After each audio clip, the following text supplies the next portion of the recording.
So what I have found in the last week, when you are studying the truths of life at the deepest of levels and you're being exposed to new ideas, new things, new visions take form in your mind. And that's really powerful. And there was a moment on day number 5 when John was talking about the idea that a true vision in life takes at least 25 years. At least 25 years to become a part of who you are. And I immediately went into this idea that I am a spiritual teacher and I am the founder of Agape, and I'm the leading minister at this time. And I realized that my mission is to take Agape to my highest pinnacle, which will be in the year 2034. It became so clear, I even planned out what is my age. And at that time, I will be 82 years of age. And I picture, what will I look like at 82 years of age? And do you want to know what that looks like? You're looking at it. There is no change. I'm setting a conscious intention. There is no change. But I realize that that's where I have my commitment. And then it sort of says, well, are you done at that point? Well, no, because then I want to go out into the world more. Still be a part of Agape, but bring in other people that become the senior minister and other associate ministers, and then I get the freedom to go speak all around the world. But I had to be exposed to new ideas. And here's something that I've learned, and it's a talk for today's title. It takes two. And what I'm referring to is not that I need a partner to do this, but I have to have the understanding that there's always two. That in the quest of my journey, in the pursuit of my dream, I will be confronted with support, I will be confronted with challenge at all times. And the greater the dream becomes, the more support I will get and the more challenge I will receive. And to think other than that is an illusion. Are you hearing that? The greater you move up in the sphere of consciousness, the greater the challenge that must come so that you can be equally supported, so that you can make a movement. It's like moving up an octave on the piano scale to a new way of feeling the vibration of life. And this is what we're doing in life. We're moving from a lower octave to a higher octave, to a higher octave, and that the number of octaves that we can move to is infinite. It's without end, so we don't ever get there, wherever there might be.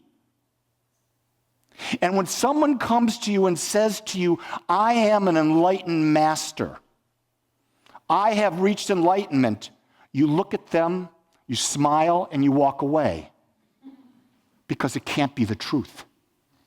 That's ego. Because the fact of the matter is we are infinite.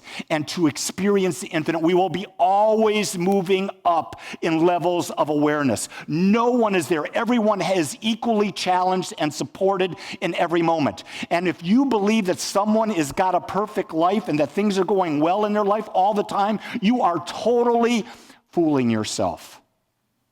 It's an illusion. Hedonism is the pursuit of a one-sided life. Think about when the Roman Empire was at its peak.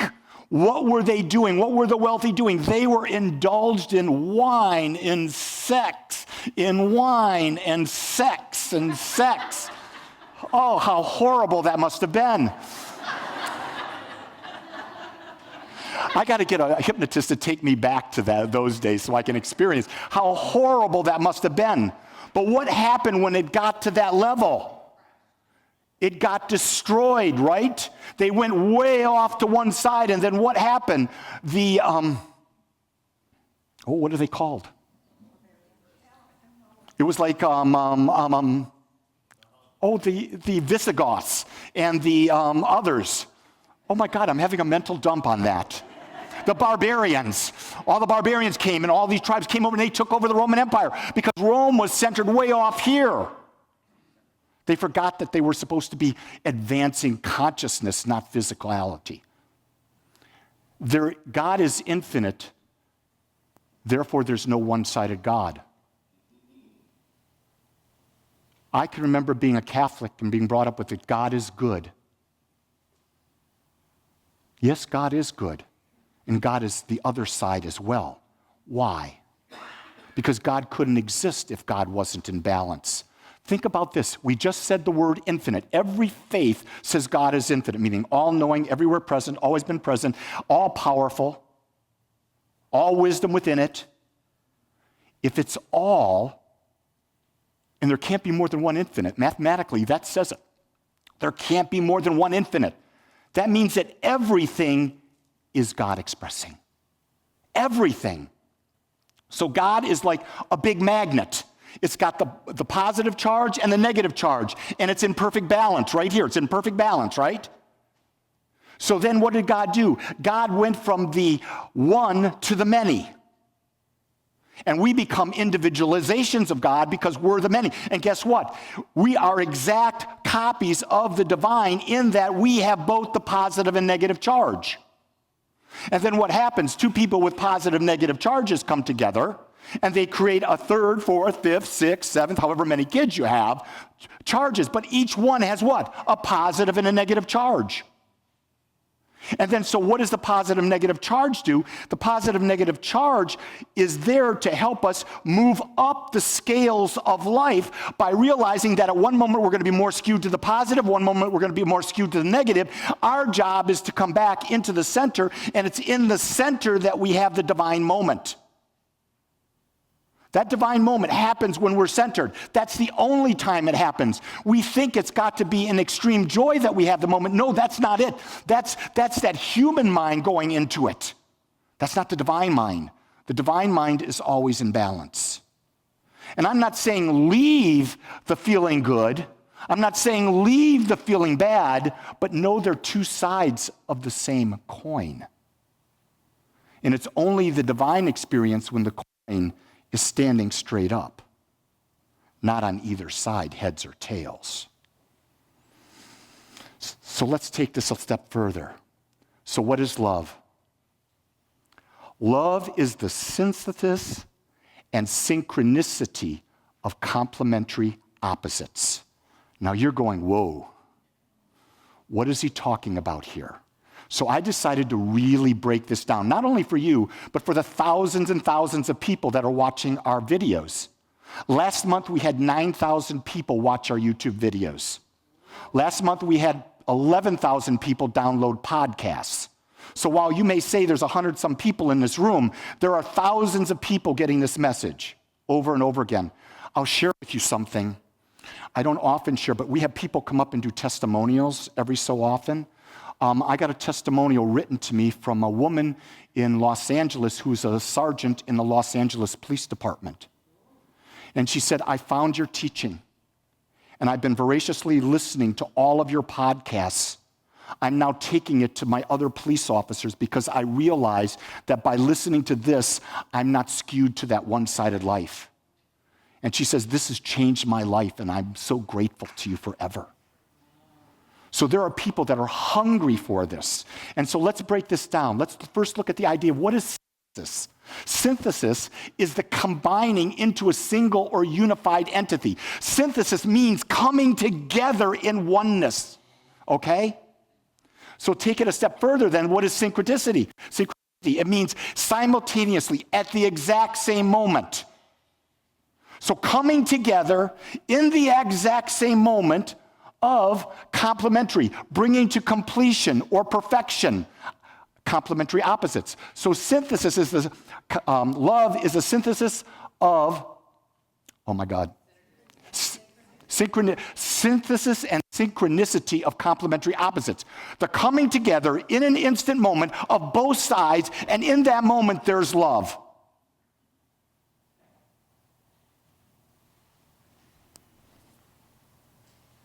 In the act of love, the physical act of love, you have two separate beings. They come and they have a physical reaction to that. But then there is a moment where the physical bodies disappear and there's nothing but pure bliss.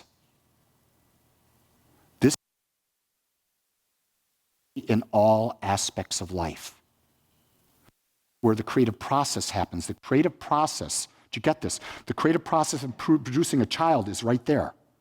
The creative process of moving up into another noosphere or another octave level in awareness is in that very moment. In the synthesis and synchronicity of complementary opposites. That's the moment.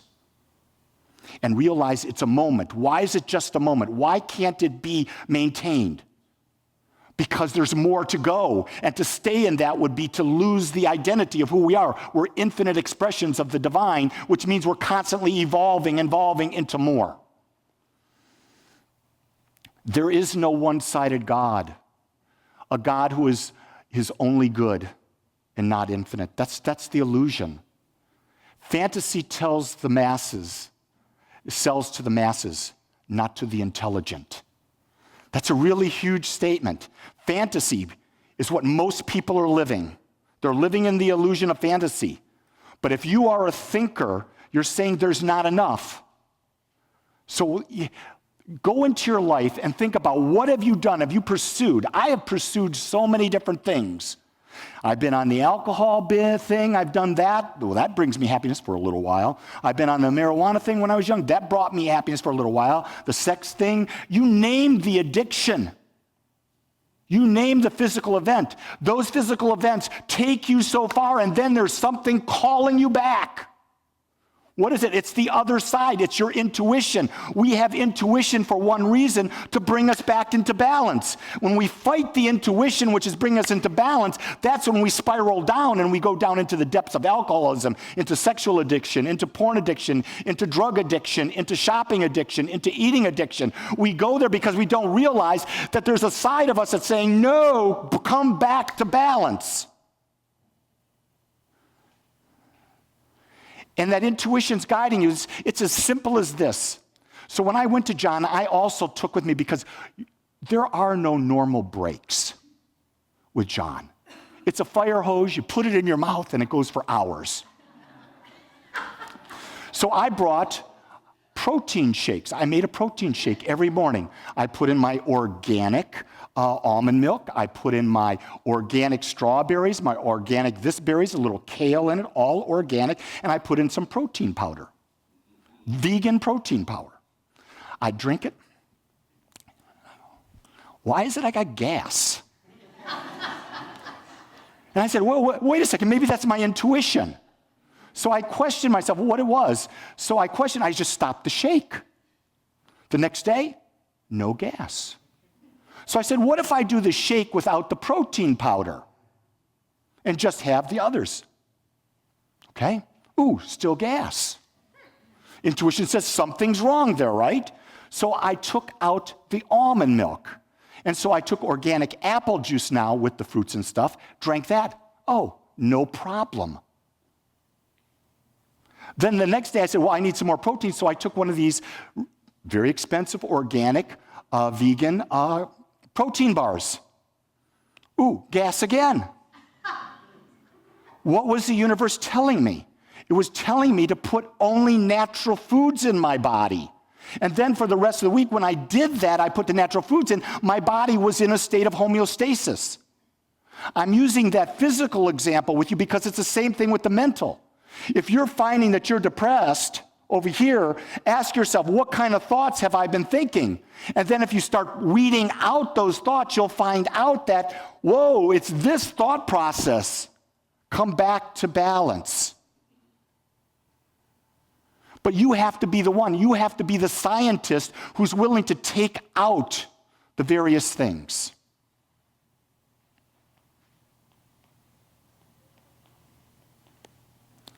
There's no one-sided God. There's no attachment to one life. So I'm going to say this for you, Rob, and I'm going to say this for your wife, Debbie, where you are. And I reflected on this about the one-sided life, and I went back to reflecting on while I was there, I celebrated the one-year anniversary of my father passing. And one of the comments that was made in the breakthrough experience or not a breakthrough, in prophecy, John is working with a professor in Japan at a leading university about showing how the DeMartini method makes all grief disappear in 2 to 3 hours. And so he had this professor bring in 12 examples of people in extreme grief that no psychiatrist or psychologist has been able to work with. And they did the DeMartini method on it, and within 2 to 3 hours, it's gone. Grief is gone. They're going to expand this experiment into depression, because the whole idea is that John believes that the method that he is using will take it away, and there's no reason to ever grieve more than 2 or 3 hours for anything. Because we grieve only when we're seeing a one-sided life. So I reflected back to the time when my mother died, who was, other than my wife, she was the closest person in the world to me. And I remember the sense of feeling that I have, and then I went through the process. I did the method on myself. And what I saw is, okay, this is what I've lost. What have I gained? These are the qualities she gave me. Where else now am I receiving these qualities? Where did I demonstrate the goodness that she had? I came up with examples. Where did I demonstrate the non-goodness that she had? I got it there. So what I did is I owned the relationship. I owned every quality. I owned every experience, and I brought it into balance, and at that point, I no longer grieved. Do I miss my mother? Yes, I miss the physical thing, but I don't grieve. I'm not paralyzed by grief, which I see that was a history in my Italian family, is that grieving was a years and years and years long process. It does not need to be. So then when I went a year ago, I went through the process of death with my dad. Before I even did his memorial, I was through it. I did not have the emotional attachment anymore because I neutralized it. Because I realized the divine that he is the same as the divine I am. His divine now is in a different sphere of existence, whatever that is. Mine is here, and I've never been incomplete. I've always been whole. That's why we said earlier is I am enough. Do you realize if you simply embed that affirmation, I am enough, into your conscious mind, you don't need any other healing? Because when you're saying the words, I am enough, you're declaring, I am one with the universe. I am one with all that is. I am full love. I am full abundance. I am full healing right here. I am enough. Where we get into problems, where we have disease and everything is when we don't think we're enough and we need someone else or something to complete us. We don't need that. The true healing is simply raising your internal awareness that you are enough. Can you feel that? Can you really feel that? Are you willing to go home and look in the mirror and look at yourself in the eyes and say, I am enough? Thank you. And every time something comes up where you're feeling bad, you start saying to yourself, no, I'm enough. And people are going to say, no, you're not. Flip them off. You don't need them in your life. You want people in your life who are supporting and growing you. If you've got people that are holding your back, those are people you must let go of. Otherwise, you can't go up the level of awareness. People don't realize this. Sometimes we're in relationships, and those relationships are there for a purpose, and then after a certain point of time, it's time for us to move to a different relationship because they've done all they needed to do. Anyone in here a serial monogamist? Notice how I said that differently? I have friends that they've gone through 5, 6 marriages. It's not good or bad. Now I have one friend who's in her 5th or 6th marriage, and she's in it for 25 years. Sometimes it takes that long to find that person that is the right amount of support and the right amount of growth. Or maybe you already have the person, but your perspective is skewed to a one-sided life. Think about that. Think about it from the standpoint of abundance. Is your life skewed toward poverty? Are you skewed toward lack? I don't know. You have to answer that. I truly believe I am abundant. I believe the universe supplies to me everything I need, when I need it, how I want it, and when I want it. And it's always proving true for me. The question is, do you believe that, or are you just saying that? Because when you believe something, all your actions, your feelings, your thoughts, and your words are in alignment with it, period. If you're a wealthy person, the first thing you're doing is you're investing. You're paying yourself first. That's the first thing you do. You're not going out to Neiman Marcus and buying a handbag. That's a sign of a spender. That's a sign of a person who's going to be poor. Because a wealthy person always invests in themselves first. Those are things that the wealthy understand. But we, society, how does our economy function? On spending. So what is the opioid to the masses? Spend, spend, spend, spend, spend. No, save, save, save, save, save. And spend wisely. You don't have to deny yourself the good stuff. I'm not saying that. The good stuff's good. But pay yourself first. Take care of yourself first. Because everything you buy is a depreciating asset that will be gone. If you buy a Mercedes in 5 years, it's a piece of junk. If you buy a Lexus, in 6 years, it's a piece of junk. Oh, did Lexus pay me for that? I did that one for you, Lisa. So remember, fantasy sells to the masses. The masses consume, consume, consume. It's outside of you. The power's outside of you. The power's not inside of you. Whatever we repress gets expressed in every aspect of life. This is to bring us back to balance. We must learn to be grateful for everything. Do you get that? Anytime you're repressing something, it's going to affect you mentally and physically. Chances are when people are carrying excess weight, there's repression going on. And it's demonstrating in the physical body. And the physical body getting large is a sign to us, wait a second, I got something buried, let me bring it out. When you bring that out, the body goes back to what? That's why diets fail. All diets fail because you're never getting to cause. So how do you get to cause? How do you get to cause? By knowing what? I am enough. Do you get that? When you know you're enough, all that stuff you repressed disappears because it no longer has value because you know you're enough. If you repressed it, what you're repressing is there because I'm not enough. I'm not enough. I don't want people to see it. Let me stuff it in. I'm not enough. I want people to see it. I stuff it in. I'm using the physical body, but a lot of times we're doing that in our emotions. We become emotionally so constipated that someone says something and we blow up out of nothing.